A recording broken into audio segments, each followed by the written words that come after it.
tétraédrique, c'est-à-dire qu'il va former 4 liaisons simples.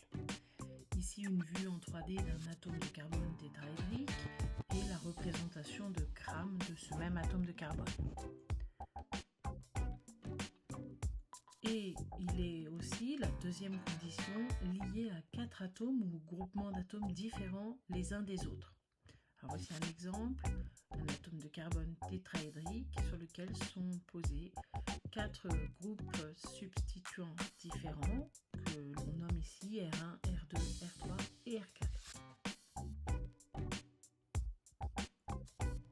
Alors regardons quelques exemples. Premier exemple, ici une molécule qui est constituée de 2 atomes de carbone qui portent chacun des substituants différents.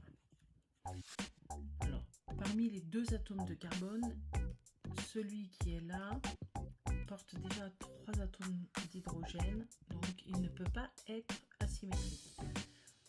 Par contre, étudions celui-là en particulier. Alors, il porte un groupe méthyle, ici, un atome de chlore, un groupe hydroxyle et un atome d'hydrogène. Il y a bien 4 substituants différents sur l'atome de carbone. C'est un carbone asymétrique. Alors pour la notation, on va ajouter une petite astérisque à côté du carbone.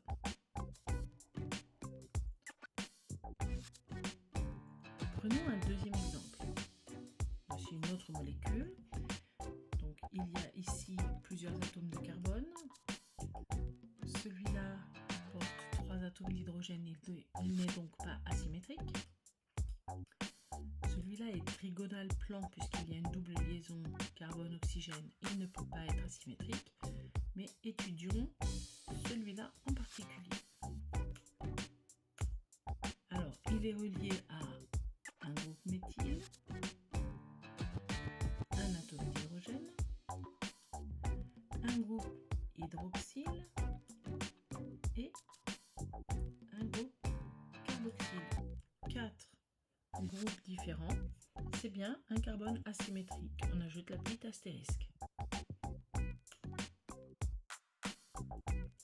Regardons un autre exemple, cette fois-ci avec une formule semi-développée. C'est un petit peu plus complexe de bien identifier les carbones asymétriques.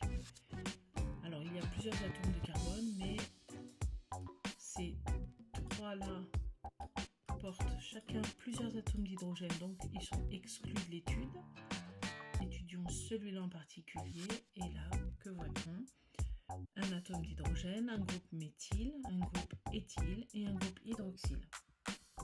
Il y a donc bien un atome de carbone asymétrique dans cette molécule, avec la petite astérisque.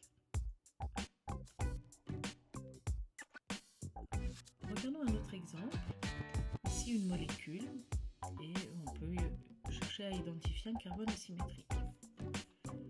Alors, il y a plusieurs atomes de carbone, mais celui-là est exclu puisqu'il porte directement 3 atomes d'hydrogène, celui-là aussi, et nous allons étudier en particulier celui-là. Mais que voit-on?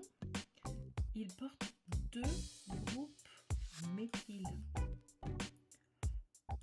Donc, ce n'est pas un carbone asymétrique puisque même s'il y a un groupe amine et un groupe hydroxyle sur le carbone, il y a 2 groupes méthyle et donc on n'a pas 4 groupes différents. Regardons un dernier exemple avec une formule de modèle moléculaire. Ici on identifie plusieurs atomes de carbone, mais on va étudier celui-là en particulier qui ne porte pas plusieurs atomes d'hydrogène. Et bien celui-là, il porte bien 4 groupes différents. Il y a bien un atome de carbone asymétrique.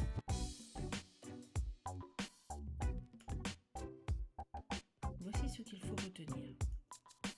Un atome de carbone est dit asymétrique s'il est tétraédrique. Ça, c'est la première condition absolument indispensable. Donc il va former 4 liaisons simples et il est relié à 4 groupes, notés R1, R2, R3 et R4, différents.